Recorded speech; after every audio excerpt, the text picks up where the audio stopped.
Halo semuanya, kembali lagi bersama dengan saya Lina Dadi di edisi 12 Oktober dan tentunya masih tetap di channel YouTube Cerita Kita. Nah, kali ini saya akan membacakan renungan harian yang diambil dari buku This Day in Baptist History 2. Dan puji Tuhan, buku ini sudah diterjemahkan oleh tim-tim di balik layar. Terima kasih sudah membantunya.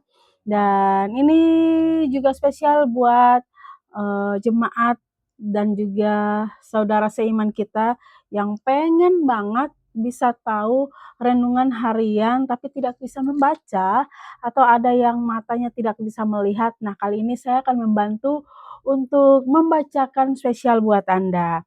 Dan tentunya untuk kisah hari ini kira-kira kisah tentang siapa tokoh Anabaptis yang akan kita belajar bersama-sama, renungkan bersama-sama. Dan bagi Anda yang baru pertama kali bergabung, nah kali ini saya akan membacakan renungan harian yang diambil dari buku This Day in Baptist History 2. Tentunya ini adalah kisah-kisah para misioneri yang mempertahankan iman mereka kepada Yesus Kristus dan tentunya ini terjadi di saat bukan di saat ya, pada zaman dulu kisah-kisah para Anabaptis bagi Anda semua yang tahu dengan kisah para martir.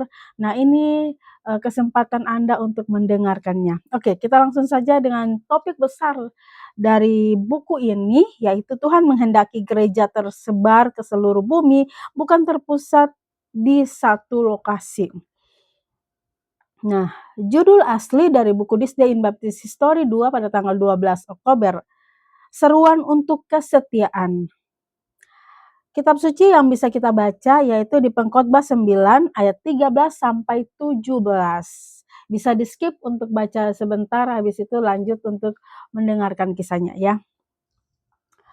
Pembelian Louisiana seluas 885.000 mil persegi yang diselesaikan pada tanggal 30 April 1803 mencakup semua properti dari 4 negara bagian dan bagian wilayah 9 negara bagian lainnya.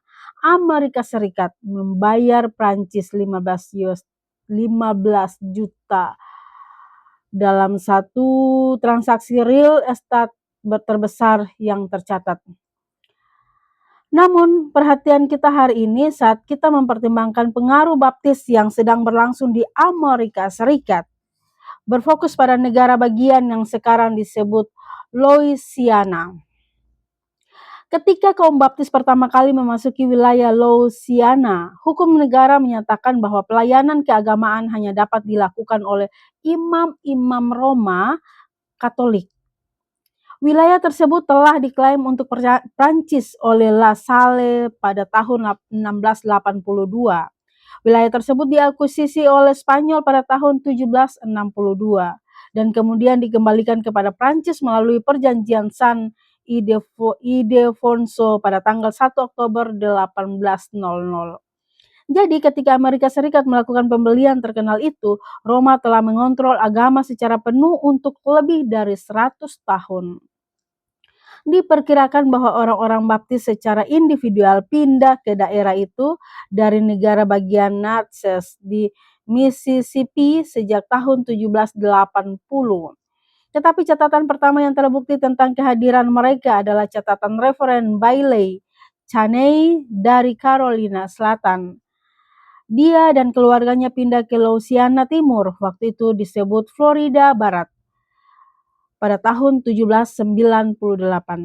Mereka menetap dengan rekan-rekan mereka yang lainnya di Carolina Selatan dan Chaney mulai memberitakan Injil kepada tetangganya. Tak lama kemudian, dia ditangkap oleh otoritas Spanyol dan dipenjarakan di Baton Rouge. Selang beberapa waktu dia dibebaskan, tetapi mereka menolak untuk mengizinkannya mendirikan sebuah gereja di Louisiana yang merupakan tujuan yang berarti baginya. Kalau misalnya kita pernah mengikuti kisah sejarah, berarti tokoh dan tanggal-tanggal ini pasti sudah familiar ya. Gereja Baptis Half Moon Bluff serupanya adalah gereja baptis pertama yang dibentuk di Louisiana yang berdiri pada tanggal 12 Oktober 1812. Diyakini bahwa Reverend Ezra County mendirikan gereja tersebut dengan bantuan dari dua orang awam, Joseph Lewis dan Joseph Irwin. Gereja itu berhenti berfungsi sekitar tahun 1870. Gereja Baptis Calvary di Evangeline, Paris, dekat Bayou Chicot, didirikan pada tanggal 13 November 1812 dan merupakan gereja tertua di negara bagian ini dengan sejarah yang berkelanjutan. Joseph Willis, seorang blasteran yang merupakan pengkhotbah baptis berlisensi, telah bekerja dengan Richard Curtis, Mississippi. Dia dengan berani menyeberangi sungai Mississippi sejak tahun 1804 dan mulai mengajar dimanapun dia dapat didengar. Dengan bantuan dari saudara-saudara Mississippi, Willis dimampukan untuk memulai gereja. Joseph Willis dipakai Allah dalam mendirikan gereja-gereja di Genesville, Vermilion, Plycomain, Bruley, dan Hickory Flat. Abdi-abdi Allah lainnya bergabung dengan Tuan Williams dalam pekerjaan itu, dan pada tanggal 31 Oktober 1818, 6 gereja bertemu di Kenville dengan mengorganisir Asosiasi Baptis Louisiana, yang menjadi asosiasi pertama di negara bagian itu. Kaum baptis terus mengalami permusuhan dari gereja Roma Katolik. Hal ini terutama terjadi pada gereja-gereja yang secara geografis terisolasi dan dengan demikian dapat ikut dikuatkan dalam persekutuan yang erat. Kebutuhan untuk mengkonsolidasikan dan memperkuat gereja-gereja kecil seperti itu tentunya merupakan faktor pendorong dalam pembentukan Konvensi Negara Bagian pada tahun 1848. Terus terang, bahkan sampai hari ini rata-rata imam paroki Roma Katolik di Louisiana Selatan memandang para pengkhotbah baptis sebagai penyusup yang telah menginvasi daerah mereka dengan doktrin-doktrin aneh. Saat kita melihat masuknya dan perkembangan baptis di Louisiana, kita dibawa kembali kepada kesadaran bahwa tanggung jawab kita yang berkelanjutan adalah kesetiaan. Kesuksesan tidak ditemukan dari jumlah atau ketenaran, karena jika demikian banyak dari pahlawan misionaris kita harus dianggap gagal. Kesuksesan tidak ditemukan dalam kemasyhuran atau kekayaan, atau semua upaya Kristen sejati akan dipertanyakan. Keberhasilan ditemukan dalam melakukan kehendak Allah.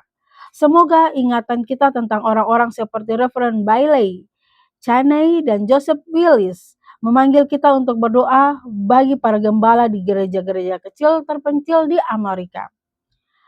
Orang-orang ini yang dengan setia bekerja tanpa pujian bahkan dari rekan-rekan mereka yang lebih terkenal, praktis tidak dikenal oleh masyarakat Kristen pada umumnya. Ya, benar juga ya. Semoga kita diingatkan untuk berdoa bagi para misionaris yang berkorban, yang tidak akan pernah dikenal sampai mereka mendengar kata-kata, "Agung Juru Selamat kita, baik sekali hamba yang baik dan setia. Engkau setia atas hal-hal kecil. Aku akan mengangkatmu atas hal-hal besar. Masuklah kamu ke dalam kebahagiaan Tuhanmu." Yang hari kemarin kita juga ada kalimat yang sama dengan seperti ini ya, baik sekali hambaku yang baik dan yang setia. Oke, di sini kita diajarkan untuk kesetiaan, setia dalam hal-hal apa. Terkadang kita sudah melihat bahwa kalau misalnya kita adalah orang yang kurang akan pengetahuan, jarang untuk mau membaca, jarang untuk mau menggali pengetahuan-pengetahuan yang ada. Bahkan kita sendiri juga tidak tahu siapa tokoh-tokoh misioneri atau siapa tokoh-tokoh yang mempertahankan iman mereka. Kita tidak tahu siapa-siapa saja. Tapi di saat kita sudah belajar lebih mendalami kebenaran firman Tuhan, kita menggali sejarah-sejarah pada zaman dulu, ternyata banyak juga orang-orang yang mempertahankan iman mereka buat Kristus. Banyak hal yang dapat kita belajar. Di sini kita diajarkan untuk kesetiaan. Kalau kita mau melihat setia, orang yang sukses, orang yang, eee, kaya raya, sukses, membangun jemaat juga sukses. Kalau kita mau menilai yang seperti itu, maka agak susah. Kenapa dibilang agak susah? Karena semua orang yang misalnya mereka yang mati mempertahankan iman mereka, terus mereka dibunuh atau mereka apapun, setelah itu kan habis, tidak ada sejarah yang mencatat atau tidak ada nama yang dikenal. Tapi di sini kita diajarkan untuk kita tetap setia kepada Injil kebenaran, kita setia untuk mengestafetkan kebenaran, kita setia dalam hal apapun. Tuhan hanya pengen hati kita untuk setia memberitakan Injil. Apakah hati kita, dari hati kecil kita, ada nggak sedikit untuk memberitakan Injil? Nah, Tuhan hanya mau kita setia untuk memberitakan Injil, untuk menjadi suatu saat untuk menjadi terkenal, atau apapun itu, kita sebenarnya sudah tidak usah memikirkan hal itu, tapi kita hanya diajarkan untuk setia dalam hal-hal kecil. Dalam hal kecil, untuk renungan hari ini, hal kecil itu hanya kesetiaan yang bisa kita belajar, atau di sini judul besarnya udah Tuhan menghendaki gereja tersebar ke seluruh bumi, bukan terpusat di satu lokasi saja. Berarti Tuhan pengen kita setia untuk memberitakan Injil, bukan hanya di satu lokasi saja, tapi maunya tuh kita, ayo, barang siapa sudah diselamatkan, pasti dia punya kerinduan untuk menyelamatkan orang lain. Kita jangan hanya stuck diam di satu tempat saja, tapi mari kita bersama-sama bekerja sama, saling mendukung untuk pergi menyampaikan Injil keselamatan, supaya banyak orang juga bisa diselamatkan. Tugas kita yang sudah diselamatkan, yaitu menyelamatkan orang lain juga. Kita tarik mereka jangan sampai masuk ke neraka. Bagaimana caranya? Kesetiaan yang paling penting. Ayo kita sama-sama untuk setia memberitakan Injil, baik waktunya baik atau tidak baik, asalkan tugas kita kepada Tuhan Yesus, setia menyampaikan Injil. Estafetkan Injil kebenaran supaya makin banyak jiwa-jiwa diselamatkan. Bye-bye.